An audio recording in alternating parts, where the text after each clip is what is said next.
Hello નમસ્કાર વિદ્યાર્થી મિત્રો, આપણી આ યુટ્યુબ ચેનલ પર આપ સર્વનું હાર્દિક સ્વાગત છે. મિત્રો આજે આપણે વાત કરવાના છે ધોરણ 9 વિષય હિન્દીની અંદર આપણે દ્વિતીય પરીક્ષા 2026 ની અંદર ખૂબ જ ઉપયોગી થાય તેવું મોસ્ટ આઈએમપી ક્વેશ્ચન પેપર અને તેનું સંપૂર્ણ સોલ્યુશન આજે નિહાળવાના છે. તો આ વિડીયોને અંત સુધી જોવાનું ભૂલતા નહીં. ચેનલ ઉપર પ્રથમ વખત આવેલા હો તો ચેનલને જરૂરથી સબસ્ક્રાઇબ કરી દેજો અને આ વિડીયોની લિંકને તમારા અન્ય મિત્રો સુધી અવશ્ય શેર કરજો. તો વાત કરીશું ધોરણ 9 વિષય હિન્દી દ્વિતીય પરીક્ષા આધારિત પેપર અને તેનું સંપૂર્ણ સોલ્યુશન. તો વિભાગ એ જે गद्य विभाग છે कि सही विकल्प चुनकर निम्नलिखित रिक्त स्थानों की पूर्ति कीजिए. पहली खाली जगह है कि यात्रा में लेखक ने खाली जगह का अनुभव किया, तो जवाब आवश्य अपनापन. बीजू है कि सोने के कड़े खाली जगह के कानों में पहना दिए, तो जवाब आवश्य ताज रानी.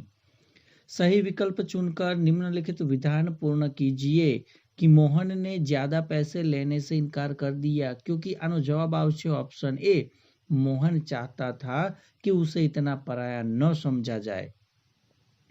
चौथो प्रश्न है कि गुरु शिष्य संबंधों में परिवर्तन आ गया है, क्योंकि आनो जवाब आवश्य क कि आज हमारी संस्कृति व्यावसायिक हो गई है. ત્યારબાદ निम्नलिखित प्रश्न के एक एक वाक्य में उत्तर लिखिए, 2-3 वाक्य में उत्तर लिखिए या 5-6 वाक्य में उत्तर लिखिए. तो आ दरेक प्रश्नों जवाबों छे આપણે આ જ વિડિયોની અંદર જોવાના છે. એ પહેલા વાત કરી લઈએ વિભાગ બી જે પદ્ય વિભાગ છે કે सही विकल्प चुनकर निम्नलिखित रिक्त स्थानों की पूर्ति कीजिए. 10मो प्रश्न है कि रहीम खाली जगह के नवरत्नों में से एक थे, तो जवाब आवश्य बादशाह अकबर. 11मू है कि आज एक दूसरे पर खाली जगह स्थापित करने की होड़ है, तो जवाब आवश्य प्रभुत्व. ત્યારબાદ काव्य पंक्ति पूर्ण कीजिए, एक एक वाक्य में उत्तर लिखिए, 2-3 वाक्य में उत्तर लिखिए या फिर 5-6 वाक्य में उत्तर लिखिए. तो આ દરેક પ્રશ્નોના ઉત્તર આપણે આ જ વિડીયો અંદર નિહાળવાના છે. તો એ પહેલા આપણે વાત કરી લઈએ વિભાગ સી જે વ્યાકરણ વિભાગ છે कि निम्नलिखित मुहावरे का अर्थ देकर वाक्य में प्रयोग कीजिए. तो नींद हराम करना एनो अर्थ छे गहरी चिंता में डालना. ત્યારબાદ निम्नलिखित कहावत का अर्थ स्पष्ट कीजिए कि एक तो करेला ऊपर से नीम चढ़ा, तो एनो अर्थ थसे एक दोष के साथ साथ दूसरा दोष भी लग जाना. ત્યારબાદ निम्नलिखित वाक्य शुद्ध कीजिए कि घर आता है वह आदमी, तो એને શુદ્ધ બનાવીએ तो वह आदमी घर आता है. ત્યારબાદ निम्नलिखित शब्द का विरोधी शब्द लिखिए कि सदैव उसका विरोधी शब्द है निर्दय.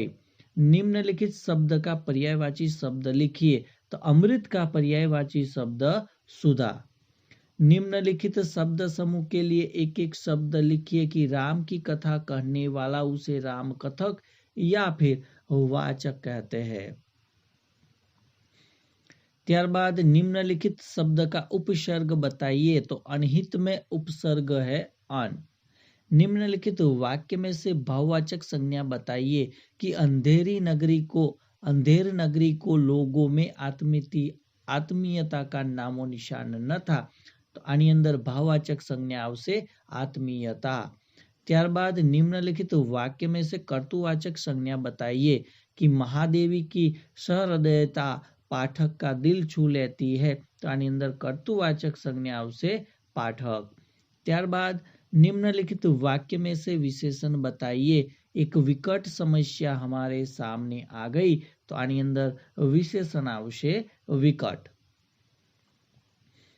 ત્યારબાદ મિત્રો વાત કરીએ વિભાગ ડી જે લેખન વિભાગ છે કે નિમ્નલિખિત પરિચ્છેદ को पढ़कर उसके नीचे दिए गए प्रश्नों के उत्तर लिखिए. તો અહીંયા જે પણ પેરેગ્રાફ આપેલો છે અને એની નીચે જે આપણને 3 પ્રશ્ન આપેલા છે આ પ્રશ્નોના ઉત્તર પણ આપણે હમણાં જોઈ રહ્યા છે.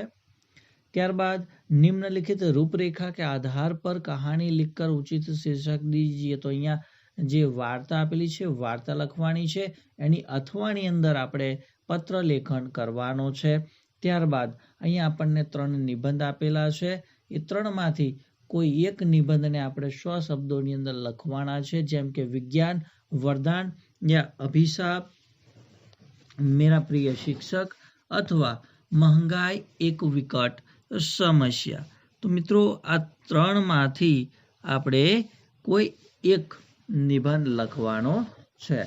તો દરેક પ્રશ્નોના ઉત્તર આપણે હવે જોઈશું. તો વિભાગ એની અંદર 5મો પ્રશ્ન કે महंत ने गोवर्धन दास को क्या सलाह दी थी.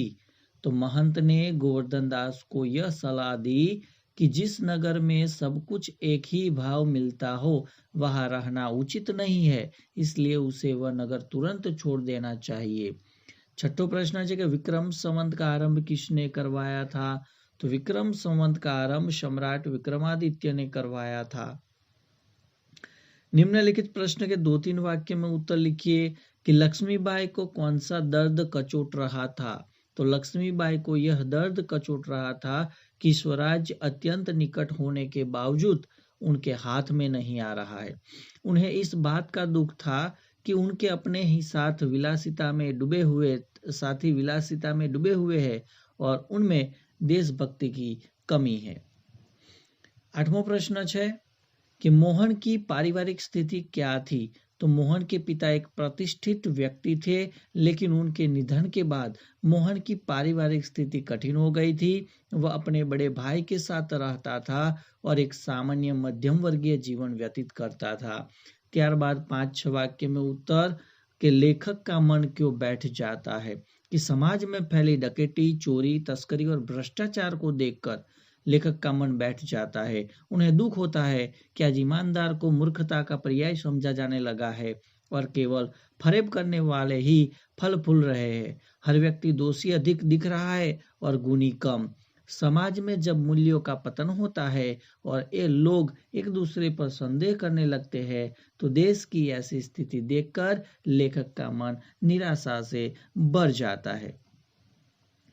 अथवा अंदर कि मोहन का चरित्र चित्रण कीजिए. तो मोहन एक ईमानदार, परोपकारी और संवेदनशील युवक है. वह केवल अपने बारे में न सोचकर दूसरों की मदद करने के लिए सदैव तत्पर रहता है. उसका चरित्र नैतिकता और सच्चाई की नींव पर टिका है. विपरीत परिस्थितियों में भी वह अपनी ईमानदारी नहीं छोड़ता. वह एक स्वाभिमानी युवक है जो मेहनत करके अपना जीवन यापन करना चाहता है. किसी अनजान स्त्री की मदद करना और उसे सम्मान देना उसके चरित्र की महानता को दर्शाता है. ત્યારબાદ विभाग बी ની અંદર एक एक वाक्य में उत्तर लिखिए कि थोड़े दिन की विपत्ति भली क्यों है. तो थोड़े दिन की विपत्ति इसलिए भली है क्योंकि उस समय में हमें यह पता चल जाता है कि कौन हमारा सच्चा मित्र है और कौन नहीं. 14वां है कि 7 समंदर में क्या हो रहा है. तो 7 समंदर में हलचल हो रही है और तूफान उठ रहा है.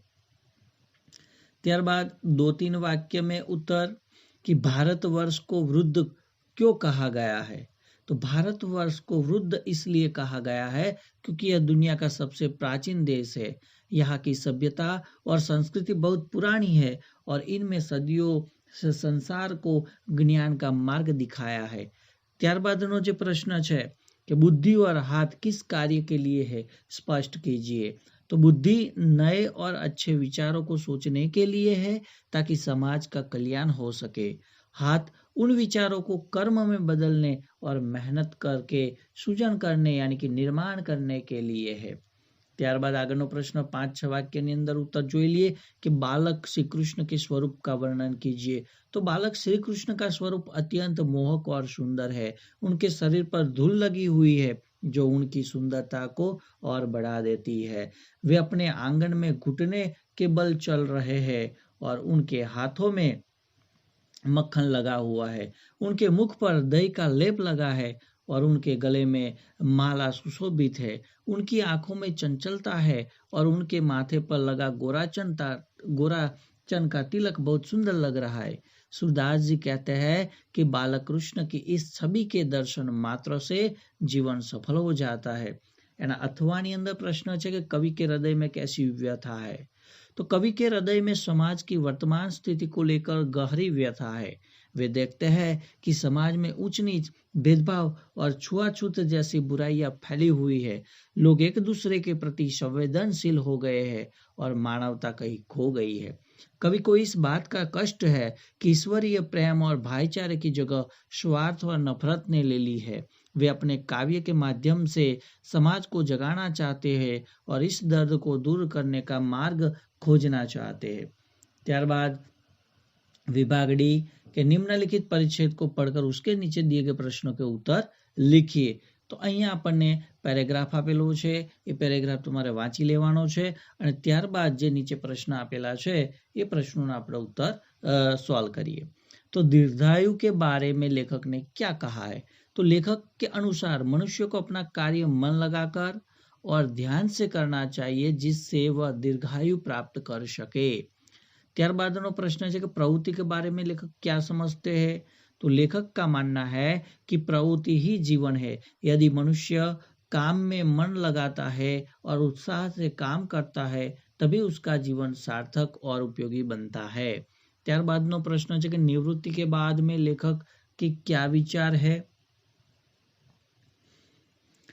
तो लेखक के विचार में निवृत्ति मृत्यु के समान है। जब मनुष्य का काम में मन नहीं लगता तो जीवन निकम्मा और बोझिल हो जाता है। मित्रों ત્યારબાદ निम्नलिखित रूपरेखा के आधार पर कहानी लिखकर उचित शीर्षक दीजिए। तो मित्रों અહીંયા જે મુદ્દા આપેલા છે એ મુદ્દા આધારિત તમે અહીંયા જે કહાણી છે, જે વાર્તા છે એ વાર્તા તમે અહીંયા જોઈ શકો છો। એની શું सीख મળે છે?